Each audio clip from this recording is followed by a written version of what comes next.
Hello दोस्तों, मैं नितेश विश्वकर्मा स्वागत करता हूं आप सबका आपके अपने यूट्यूब चैनल एलसीसी अड्डा पर।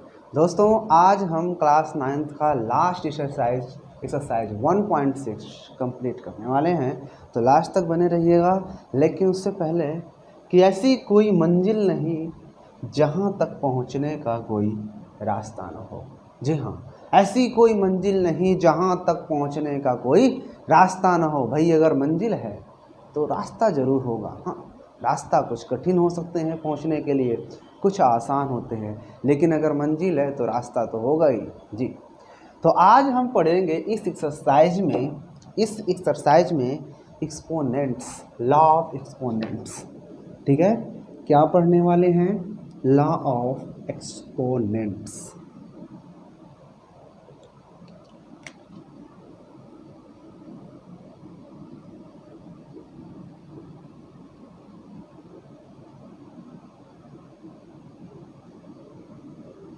लॉ ऑफ एक्सपोनेंट्स, ठीक है ना।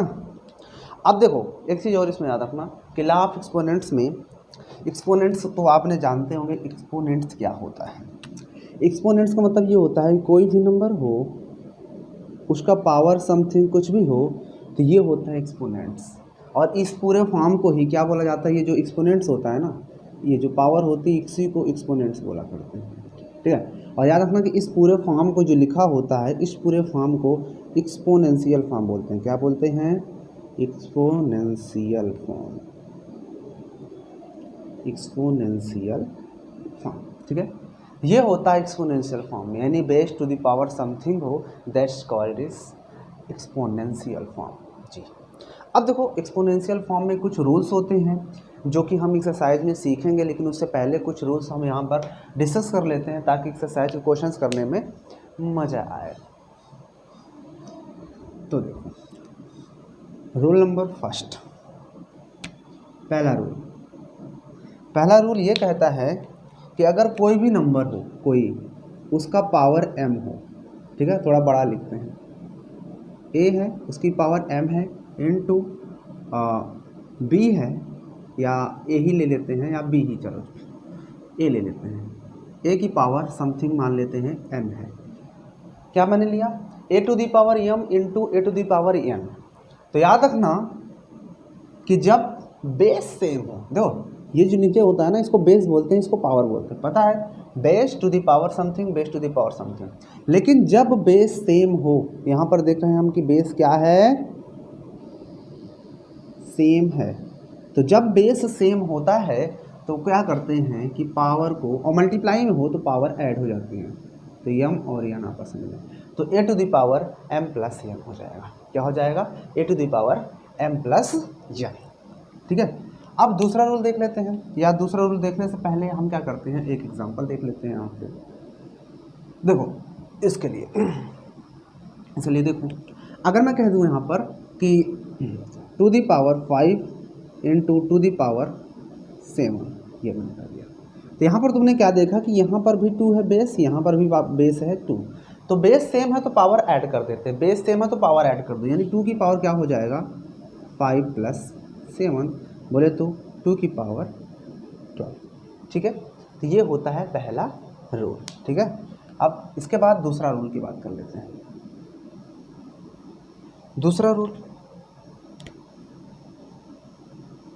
दूसरा रूल ये कहता है कि चलो इस बार बेस सेम था, अब की बार हम पावर सेम कर देते हैं, यानी बेस अलग होगा लेकिन पावर सेम होगा। ये देखो, मैंने क्या किया? a to the power m ले लिया into b to the power m। तो यानी कि जब बेस अलग हो, यानी पावर इस बार सेम हो गई। जब पावर सेम हो तो उन दोनों नंबर्स को हम मल्टीप्लाई कर देते हैं ब्रैकेट के अंदर, और एक पावर उठा के हम यहाँ पर लगा देते हैं। यानी जब बेस सेम है तो जो पावर होती है उसमें से एक पावर लगा देते हैं, दोनों को मल्टीप्लाई करके। अब देखो, इसका भी एक क्वेश्चन देख लेते हैं। सपोज करो यहाँ पर हम 2 की पावर 5 ले लिए, इंटू यहाँ पर हम 3 की पावर 5 ले लिए। तो इस सिचुएशन में मैंने क्या बताया, छोटा क्वेश्चन लेते हैं ताकि हम प्रूव कर सकें कि ये हमारा आंसर सही है गलत। 2 the power 2 and 3 to the power 2। ठीक है, तो यहाँ पर मैंने कहा बेस सेम है, नहीं, यहाँ पर पावर सेम है। तो जब पावर सेम है तो हम जो ना बेस होते हैं उन दोनों को मल्टीप्लाई करके एक पावर हम ऊपर लगा देते हैं। तो यहाँ पर कितना आ जाएगा? 3 टू 6, 6 टू दी पावर 2, तो 6 टू दी पावर मतलब 36 आ गया, इधर 36 आया। हम इधर से देख लेते हैं तो 2 2 जा 4 इंटू 3 3 जा 9 9 4 जा 36। तो यहाँ पर हमने क्या देखा कि इस सिचुएशन में भी और इस सिचुएशन में भी आंसर सेम आ रहा है। इसका मतलब है कि अगर हमारा बेस अलग हो लेकिन पावर सेम हो तो हम उसको इस तरह से लिख सकते हैं। समझ में आया? ठीक है, ओके। नेक्स्ट देखते हैं थर्ड नंबर। थर्ड ला क्या कहता है? थर्ड ला ये कहता है कि अगर a to the power m upon a to the power n हो, यानी अभी तक तो पावर यहाँ पर मल्टीप्लाई में था, अब डिवाइड में हो लेकिन बेस सेम हो, तो इसके लिए करते हैं a to the power m था ही और ये नीचे पावर प्लस में है, ऊपर जाएगा तो माइनस में हो जाता है, यानी इस सिचुएशन में है तो हम उसको इस सिचुएशन में लिख सकते हैं। ठीक है, अगला देख लेते हैं। यहाँ पर अगर a to the power m हो और upon b to the power भी m हो, यानी a की पावर भी m अपान b की पावर भी m हो, तो हम इसको सीधा सीधा जैसा हम ऊपर वाला किए थे दोनों को एक ब्रैकेट में करके सिर्फ एक पावर लगा सकते हैं। जैसा यहाँ पर हमने देखा ना, बेस सेम था, पावर सेम था, तो हमने बेस को एक साथ करके पावर लगा दिया। और यहाँ पर भी देखो पावर सेम है, बेस सेम है, बेस नहीं सेम है, बेस अलग है लेकिन पावर सेम है, तो हमने क्या किया, जो बेस था उसको एक ब्रैकेट में करके पावर एक लगा दिया। ठीक है ना? तो इस क्वेश्चन में इसको भी नोट करते जाओगे, इन दोनों क्वेश्चन को, ये भी रूल को, फोर्थ नंबर। ठीक है, अगला रूल देख लेते हैं। और अगला रूल क्या है इसमें? यस, एक रूल और भी है, 5 नंबर। 5 नंबर ये कह रहा है रूल कि अगर a to the power m हो और b टू दी पावर भी m हो, a to the power m and b की पावर m, अच्छा ये तो हो चुका है, इसको रहने देते हैं, ये हो चुका है, इस रूल को हटा देते हैं। इस रूल को तो मैंने बता चुका है, यहाँ पे a की पावर m और b की पावर m। और रूल देख लेते हैं। हाँ, एक रूल और याद रखना, इतना लिखने के बाद इधर नोट कर लो, इधर इस साइड में। अगर बात कर लेते हैं, अगर कभी भी a to the power minus n ऊपर आ जाए, क्या आ जाए, a to the power minus n, तो ऊपर ये माइनस में है और इस चीज़ को मैं ऐसे लिख सकता हूँ 1 into a to the power minus n, right? लिख सकता हूँ ना, कोई भी नंबर होता है उसके साथ मल्टीप्लाई में 1 होता है, और इसको मैं ऐसे लिख सकता हूँ 1, और ये मल्टीप्लाई a की पावर माइनस n है तो अपान में आएगा तो a की पावर प्लस n हो जाएगा। क्यों? अभी भी मैंने यहाँ पर बताया कि अगर कोई भी अपान में है तो ये अपान में प्लस का था, ऊपर जाएगा तो माइनस का, जब ऊपर माइनस में है तो नीचे आएगा तो प्लस में हो जाएगा। तो उस सिचुएशन में मैंने a की पावर माइनस n को अपान में ले आया और a की पावर प्लस n हो गया। इस सिचुएशन में प्लस लगाओ चाहे ना लगाओ तो a अपान n कह सकता हूँ। तो याद रखना कि कभी भी अगर पावर ऊपर a की पावर माइनस n है तो अपान में वो 1 अपान a की पावर n हो जाता है। इसलिए मैं इसको हटाता हूँ और डायरेक्ट मैं यहाँ पर लिख देता हूँ इस फार्मूले को कि 1 अपान a की पावर n। एक क्वेश्चन देख लेते हैं, अगर 2 की पावर जैसे मान लेते हैं -2 है तो इसको जब हम करेंगे तो 1 अपान 2 का पावर +2 हो जाएगा। जैसा हम 3 की पावर -5 कह दिए तो ये 1 अपान 3 की पावर +5 हो जाएगा। ठीक है, अब यहाँ पर ये रूल ऐसे भी काम कर सकता है, अगर 1 अपान 3 की पावर -2 दिया था तो ये ऊपर जाएगा तो मल्टीप्लाई में 1 इंटू 3 की पावर +2 हो जाएगा, यानी कि सीधे सीधे देखिए 3 की पावर +2 हो जाएगा। अगर यहीं पर मैं कह देता हूँ कि 1 अपान 5 की पावर -2 है तो ऊपर जाएगा तो 5 की पावर +2 ले लेंगे। ठीक है ना? तो ये भी तुमको याद रखना है इस चीज़ को। ठीक है ना? और इसके अलावा कुछ फार्मूले और भी देख लेते हैं, वो तो हाँ जस्ट इसको भी देख लेते हैं। देखो इसको नोट कर लो, इसको नोट कर लेना। ठीक है, ये थर्ड था, थर्ड के बाद ये फोर्थ और ये फिफ्थ था, फिफ्थ तक नोट करो। इसके बाद आगे चलते हैं। नोट कर लिया? ओके। इसके बाद देखो अगला रूल ये कह रहा है कि अगर x की पावर समथिंग हो, यानी कोई भी यहाँ पर नंबर हो, कोई भी इंटीजर हो, कुछ भी हो, उसका पावर अगर 0 है तो उसका वैल्यू हमेशा 1 होता है। सपोज करो यहाँ पर मैंने ले लिया 5219 टू दी पावर 0 है तो इसका वैल्यू भी 1 होगा। कितना भी बड़ा नंबर हो, कुछ भी हो, 2y/z अपान x py की पावर भी अगर 0 होगा ना तब भी इसका वैल्यू 1 ही होगा, 1 से ज़्यादा नहीं होगा। तो मुझे उम्मीद है यहाँ तक आपको समझ में आ रहा होगा। तो ये अगला रूल हो जाएगा। ठीक है, तो याद रखना कि कोई भी नंबर हो, x to the power something मतलब x की पावर 0 हो, x की पावर 0 तो हमेशा उसका वैल्यू 1 के इक्वल होगा। ठीक है, अगला ये फिफ्थ था, ये सिक्स्थ, सेवन्थ नंबर बात कर लेते हैं। अच्छा, अगर मैं कह दूं कि ऐसे कोई क्वेश्चन है, n थोड़ा बड़ा लिख देते हैं, n a to the power equal to b दिया हुआ है, b दिया है, ये ऐसा क्वेश्चन है, तो हम इसको किस तरह से लिख सकते हैं। तो देखो, इस क्वेश्चन को करने से पहले अगर मैं तुमसे कह दूं कि इसका वैल्यू क्या होगा, √4, तो तुम कहोगे सर जी √4 है तो इसका वैल्यू 2 आया, लेकिन 2 कैसे आता है, कभी जाना है तुमने? देखो, जब यहाँ पर कुछ नहीं लगा तो इसका मतलब यहाँ पर 2 होता है, तभी तुम स्क्वायर, 2 है तो इसका मतलब इसका स्क्वायर रूट निकालना है, अगर यहाँ पर 3 है तो फिर उसका क्यूब रूट निकालना होता है। तो इस चीज़ को कभी भी अगर इसको हटाते हैं साइड में, अगर ये चीज़ है √2 मतलब कि 2 स्क्वायर रूट निकालना है 4 का, तो याद रखना कि इस चीज़ को मैं 4 की पावर जहाँ पर जो भी होता है उसको इसकी पावर में अपान करके लिख सकता हूँ। नहीं समझ में आया? अगर ये चीज़ ऐसे होता 3√64 होता ऐसे, तो इसको मैं लिखता 64 और इसके पावर लगा देता सीधा सीधा 1/3, ये होता है, ठीक है ना। अब देखो, तो इसका मतलब √2 का मतलब 1/2 होता है, ठीक है।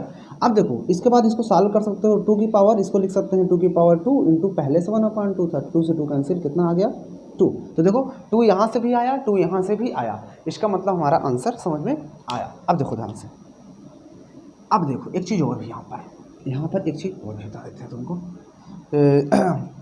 यहाँ पर देखो इस चीज़ को, यहाँ पर भी √n है तो इसका मतलब मैं a की पावर क्या लिख सकूँगा, इसको 1/n, क्योंकि पावर में ऐसे ही जाता है, इक्वल टू b, ठीक है। तो हम इस चीज़ को कुछ इस तरह से भी लिख सकते हैं, समझ में आया? तो इसको भी आप लोग नोट कर लीजिएगा, ये फार्मूला भी, कि कभी भी पावर कुछ n हो, nth, और यहाँ पर a है इक्वल टू b है, तो यानी कि रूट हटता है, इसका मतलब पावर में जाता है, कुछ भी हो सकता है। अगर यहाँ पर अगर 5 है, रूट के अंदर यहाँ पर 25 दिया है, तो इसका मतलब इसको लिखता 25 टू द पावर 1/5, ठीक है। इस चीज़ को आप लोग दिमाग में बैठा लो, ठीक है। बात समझ में आया कि नहीं समझ में आया? अच्छा, इसके बाद एक चीज़ और समझ लो, इसके बाद एक चीज़ और है, एक क्वेश्चन और, यहाँ तक नोट करिए आप लोग, आगे बढ़ते हैं। नोट कर लिया? ओके।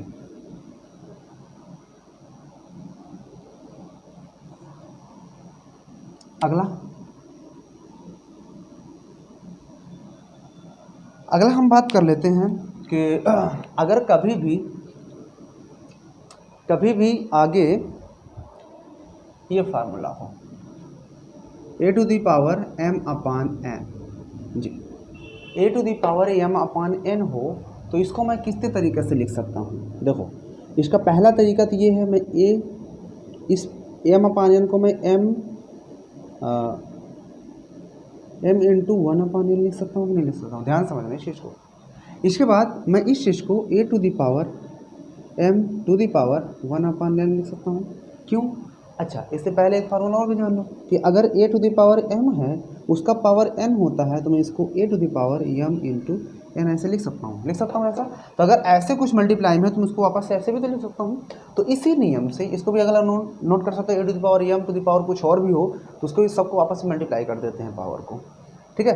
तो अब यहाँ पर आते हैं, अब इस चीज़ को मैं ऐसा लिख सकता हूँ। इसके बाद मैंने अभी भी बताया कि अगर जैसा 4 की पावर 1/2 है, तो मैं इसको 1/2 का मतलब होता क्या है कि इसको मैं ऐसे लिख सकता हूँ, नहीं लिख सकता हूँ? बिल्कुल। अगर यहाँ पर 4 टू दी पावर 1/3 होता तो मैं इसको ऐसे लिख सकता था, नहीं लिख सकता था? बिल्कुल। तो इस सिचुएशन में मुझे अब ये बताओ बच्चा कि अगर यहाँ पर पावर 1/n है, तो मैं इस पावर को 1/n को यहाँ पर n लिखूंगा और a टू दी पावर यहाँ अंदर नहीं लिख सकता? बिल्कुल लिख सकते हैं।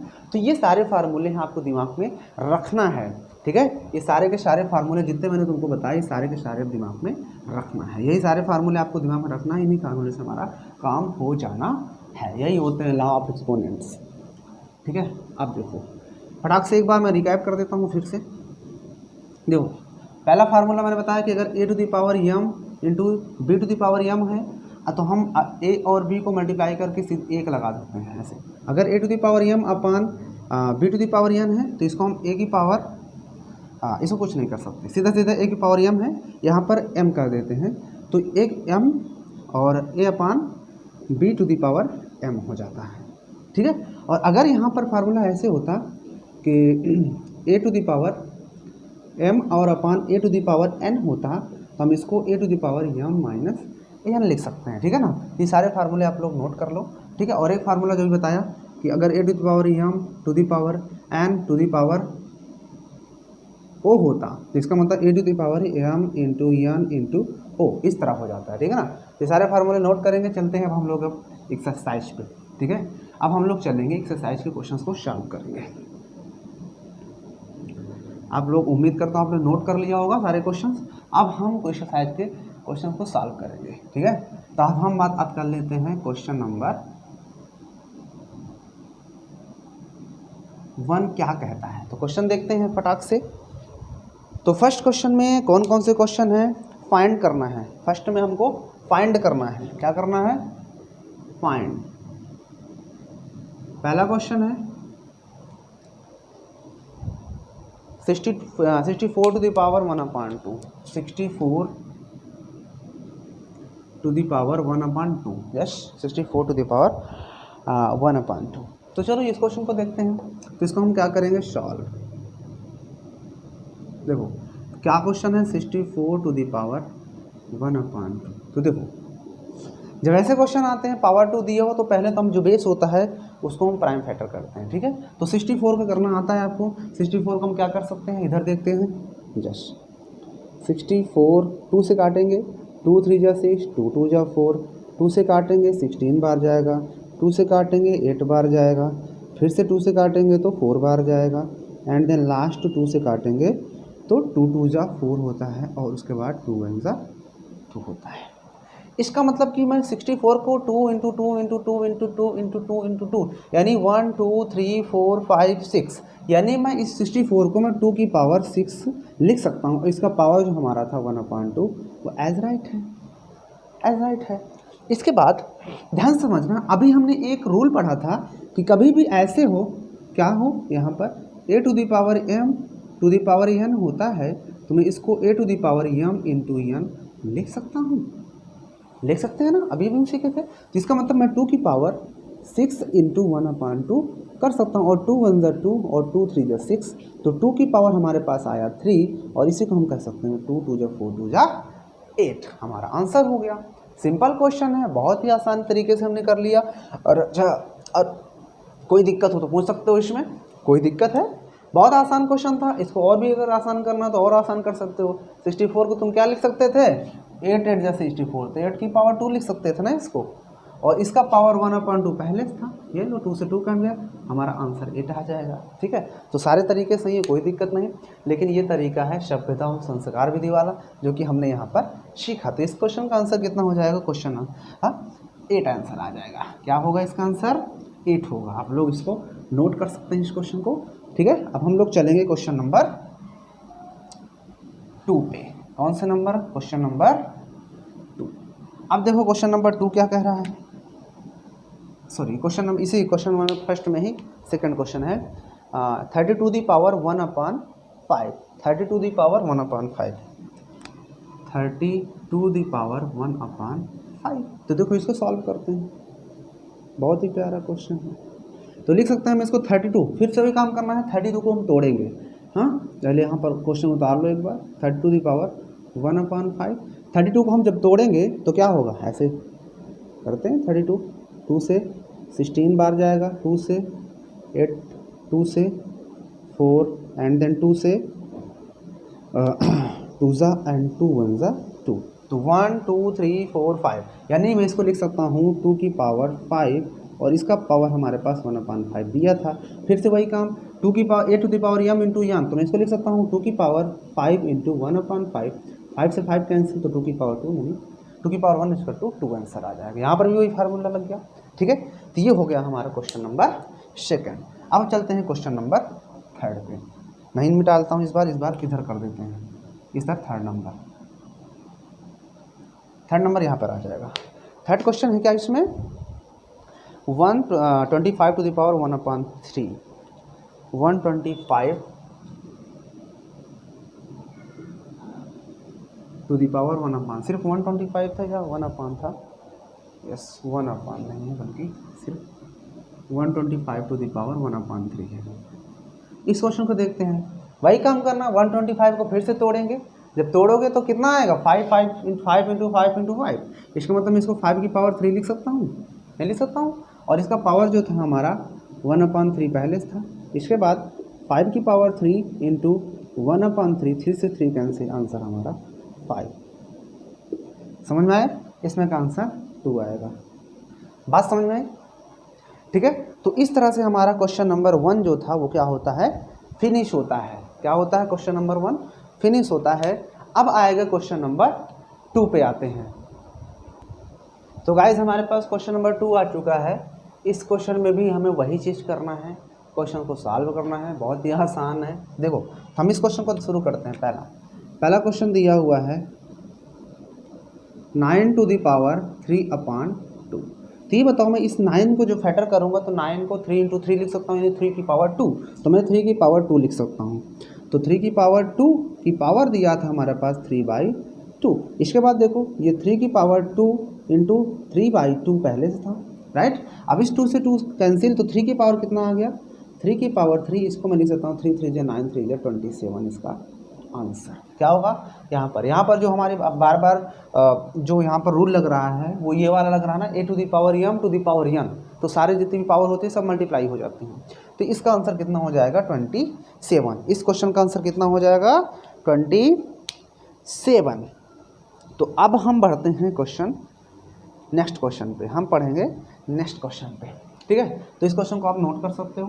अब हम चलते हैं सेकेंड क्वेश्चन पे। इस क्वेश्चन को देखो, जब इस क्वेश्चन को सॉल्व करेंगे हम, तो देखो 32 की पावर 2/5 दिया है।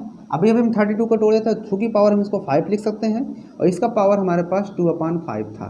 तो इसको हम कर सकते हैं 2 की पावर 5 इंटू 2/5। 5 से 5 कैंसिल हो जाएगा। अब 2 की पावर हमारे पास 2 होगा। अब 2 2 जा 4 आंसर हो जाएगा। बताओ समझ में आया कि नहीं समझ में आया? बताओ। 2 की पावर 5, 2 से 2 कैंसिल, 2 की पावर 2, 2 2 जा 4 हो जाएगा। इस क्वेश्चन को देख लेते हैं। जब इस क्वेश्चन को करेंगे तो हम इसको लिख सकते हैं 16 की पावर कितना है, 3/4। अब बताओ इसमें 14 को क्या लिख सकता हूँ? 14 को यहाँ पे देखो करके दिखा देते हैं 16 को। 2 8 जा जाएगा, फिर से 2 4 जा, 2 2 जा, 2 1 जा, यानी 1 2 3 4। यानी कि मैं इसको लिख सकता हूँ कि 2 की पावर 4, और पहले से था हमारे पास 3 की पावर 4, और इसको मैं हटा देता हूँ। अब इसके बाद मैं इसको लिख सकता हूँ कि 2 की पावर 4 इंटू 3/4, 4 से 4 कैंसिल, तो आ गया 2 की पावर 3, और मैं 2 2 जा 4 2 जा 8 इसको कह सकता हूँ। तो इसका आंसर कितना हो जाएगा? 8 हो जाएगा। बताओ क्या दिक्कत है, कहाँ पर प्रॉब्लम हो रही है? अगर मैं वैसे भी करता तो 14 है, 16 था, 16 की पावर में तो 4 4 जा भी कर सकते थे, 4 की पावर 2 और 2 3 जा 6 हो जाता है ना। तो ऐसे भी कर सकते हो, कोई दिक्कत नहीं। तो हमने क्या किया, इसको 2 की पावर 4 लिख सकते हैं, 4 से 4 कैंसिल, 2 की पावर 3 है ना। दूसरा मेथड ये कह रहा था कि 16 थे, 16 को तुम 4 की पावर 2 लिख सकते थे, नहीं लिख सकते थे, और 3/4 पहले से था। अब ये 2 2 जा कटेगा, फिर से हमें करना पड़ता, तो बात वही होती थी इस तरह से। इससे अच्छा है हमें यही मेथड से कर लिए, ठीक है। अब इस क्वेश्चन को भी देख लेते हैं 125 वाले को। तो हम इसको लिख सकते हैं 125 भी तोड़े थे 5 इंटू 5 इंटू 5। तो मैं इसको लिख सकता हूँ 5 टू द पावर 3, मैं 5 टू द पावर 3 लिख सकता हूँ। 3 अंदर लिख देते हैं, और ये बाहर था, माइनस का 1/3 पहले से था बाहर। इसके बाद मैं क्या करूँगा, इसको 5 टू द पावर 3 था, और इंटू माइनस का 1/3 था, 3 से 3 कैंसिल, तो 5 की पावर आ गया हमारे पास -1। अब मैंने बताया था ना कि जब भी पावर माइनस में होती तो उसको अपान में लाने के लिए हम क्या कर सकते हैं इसको, नहीं तो इसका आंसर एक तो यहीं भी हो जाएगा, और इसको दूसरा आंसर हो जाएगा 1/5, ये भी आंसर हो जाएगा, ठीक है। तो दोनों आंसर सही है, 5 टू द पावर -1 या 1/5। तो अपना आंसर मिला सकते हो, जो भी हो उस तरह से हम इस क्वेश्चन को कर लेंगे। तो आप लोग यहाँ पर देख सकते हो, मैंने सारे क्वेश्चन यहाँ पर कर दिए हैं, कैसे किस क्वेश्चन को करते हैं आपके सामने सारे क्वेश्चन हैं, ठीक है। तो अब हम चलते हैं क्वेश्चन नंबर 3 पे। जी क्वेश्चन नंबर 3 पे। तो गाइस अब इस एक्सरसाइज का लास्ट क्वेश्चन है, जिसपे 1 2 3 4 क्वेश्चन है इसके अंदर। तो हम पहला क्वेश्चन देख लेते हैं, ये वाला, two the power 2/3 into two the power 1/5। तो देखो इस क्वेश्चन करने से पहले ये बताओ, सॉल्व करते हैं, चलो अच्छा सॉल्व करते हैं। Two the power 2/3 into two the power 1/5। अब देखो बेस सेम है, जब बेस सेम होता है तो मैंने कहा था पावर को ऐड कर देते हैं। तो मैं यहाँ पर 2 दी पावर 2/3 और प्लस 1/5 कह सकता हूँ कि नहीं कह सकता? बताओ, बेस सेम तो पावर ऐड, पावर को हमने ऐड कर दिया। इसके बाद ये हो जाएगा टू दी पावर 5 3 जा 15, 3 5 जा 5 2 जा 10 प्लस 5 3 जा तो 3, तो यहाँ पर आ जाएगा, ये पावर में आएगा। इसके बाद टू दी पावर कितना हो जाएगा 13/15, यही हमारा इसका आंसर हो जाएगा। बताओ क्या दिक्कत है भैया? भाई बेस सेम तो पावर को ऐड, जब पावर को ऐड कर देंगे 2/3 में 1/5 क्या होगा, ऐड हो जाएगा। दोनों के एलसीएम लिया 15, 5 2 जा 10 और 3 1 जा 3, 3 13, तो 13/15 हमारा आंसर हो गया। यहाँ पर प्रॉपर्टी कौन सी लगा दी है मैंने कि अगर कभी भी a to the power m into a to the power n होता है तो हम इसको a to the power m plus n कह सकते हैं, तो बेस सेम तो power add, by base same तो पावर हमने ऐड कर दिया। ठीक है, तो क्वेश्चन समझ में आ गया होगा। ठीक है, आप इसको नोट कीजिए इस क्वेश्चन को। ठीक है, क्योंकि मैं इसको हटाने वाला हूँ। ठीक है, अब देखो दूसरा क्वेश्चन देखते हैं। दूसरा क्वेश्चन में है, जब इसको सॉल्व करेंगे तो देखो 1/3 टू द पावर 3 इंटू 3 7 है पावर। तो ये बताओ, अगर 1/3 की पावर 3 है तो मैं बताया था अगर कभी भी 1/3 की पावर 2 है तो मैं इसको ऊपर ले जाना चाहूँ, इसको ऊपर, तो 3 की पावर -2 ऊपर हो जाएगा ना, हो जाएगा। तो उसी हिसाब से मैंने इसको क्या कर दिया, इसको मैंने 1/3 की पावर 3 इसको मैंने ऊपर भेज दिया, तो 3 की पावर -3 हो जाएगा और इसका पावर 7 पहले था। अब बताओ, मैंने कहा था ये यहाँ पर रूल कौन सा लग जाएगा, 3 की पावर -3 इंटू 7, क्योंकि जब a to the power m into, यहाँ पर फार्मूला मैंने लगाया a to the power m into n है, तो मैं इसको a to the power m into n कर सकता हूँ। तो उसे मैंने कर दिया। अब 7 3 जब 21 होता है तो 3 की पावर माइनस का 21, पहला आंसर तो यहीं तक हमारा सही है, यही आंसर हो जाएगा। ठीक है, या इसी को हम और कह सकते हैं कि 3 की पावर 1 माइनस में, तो इसको हम अपान में ला सकते हैं, तो 3 की पावर प्लस का 21, तो ये वाला भी आंसर हमारा सही है। तो इसके दोनों आंसर सही हैं, या ये वाला आंसर बता दो या फिर ये वाला आंसर बता दो। ठीक है, ये भी क्वेश्चन आपको समझ में आ गया होगा, काफ़ी अच्छे तरीके से देख सकते हो इस क्वेश्चन को। थर्ड क्वेश्चन को देख लेते हैं। इसको देखो, 11 की पावर -2 है अपान 11 की पावर 1/4। तो मैंने कहा था एक फार्मूला आपको याद होगा कि जब बेस सेम हो तो पावर ऊपर जाएगी तो माइनस में हो जाती है, माइनस में हो तो ऊपर जाएगी तो प्लस में हो जाएगी। तो इसको मैं लिख सकता हूँ 11 टू दी पावर 1/2, और इसको हम ऊपर लेके जाएंगे तो माइनस का 1/4 हो जाएगा। क्यों? अरे भैया फार्मूला भूल गए, a to the power m upon a to the power n, तो मैं ए की पावर यम माइनस यन कर सकता हूँ, क्योंकि यहाँ पर बेस सेम है तो पावर माइनस में है, प्लस में अपान में तो ऊपर जाएगी माइनस में। तो यहाँ पर भी देखो बेस सेम था तो यहाँ पे पावर प्लस में है, ऊपर जाएगी तो माइनस में हो जाएगी, तो माइनस का 1/4। अब इसके बाद देखो ये हो जाएगा 11 की पावर, दोनों के एलसीएम 4 हो जाएगा, 2 2 या 4, तो यहाँ पर 2 और माइनस का 1, राइट। अब हो जाएगा 11 की पावर 2 अपान नहीं बल्कि 1/4, 1/4, तो यही बस आंसर हो जाएगा। अब आगे कुछ कर ही नहीं सकते इसमें, तो 11 की पावर 1/4 हमारा आंसर हो जाएगा इस क्वेश्चन का। ठीक है, क्या किया हमने, 11 की पावर 1/2, 11 की पावर 1/4, पावर ऊपर ले गया तो माइनस में 1/4, तो दोनों के एलसीएम ले लिया, 4 आया, 2 2 जा 4, 2 1 जा 2 और 4 1 जा 4, 1 जा 4, तो 2 में से 1 गया 1, तो 1/4 हो गया, तो 11 की पावर 1/4। आपको यहाँ तक समझ में आया होगा। एक क्वेश्चन लास्ट बचता है, इसको आप नोट कीजिए, उसके बाद हम थर्ड क्वेश्चन को करते हैं। आप लोग इसको नोट कीजिए, लास्ट क्वेश्चन करने वाले हैं। ठीक है, नोट कर लिया होगा। देखो last question, question number 4। Question क्या था, 7 to the power 1/2 into 8 to the power 1/2। ये बताओ कि जब मैंने कहा था पावर सेम होती है तो हम इन दोनों को एक ब्रैकेट में कर देते हैं। कैसे? तो हम इसको लिखेंगे 7 × 8, नहीं लिखते 7 × 8, और इसकी पावर 1/2 कर देंगे, बिकॉज मैंने बताया था अगर ए टू दी पावर यम हो into b to the power m हो तो मैं इसको ए और बी को एक साथ करके पावर यम लगा सकता हूँ। तो मैंने उसी मेथड से यहाँ पर क्या किया, इसको कर दिया। हम ऐसे लिख सकते हैं, तो इसी मेथड से मैंने 7 × 8 था, पावर सेम थी तो मैंने पावर बाहर कर दिया, 7 8 जब 56 होता है तो 56 की पावर कितनी हो जाएगी, 1/2। अब देखते हैं क्या ये किसी का वो होता है, हो सकता है घटता हो। हम क्या करते हैं, 56 को फैक्टर कर देते हैं।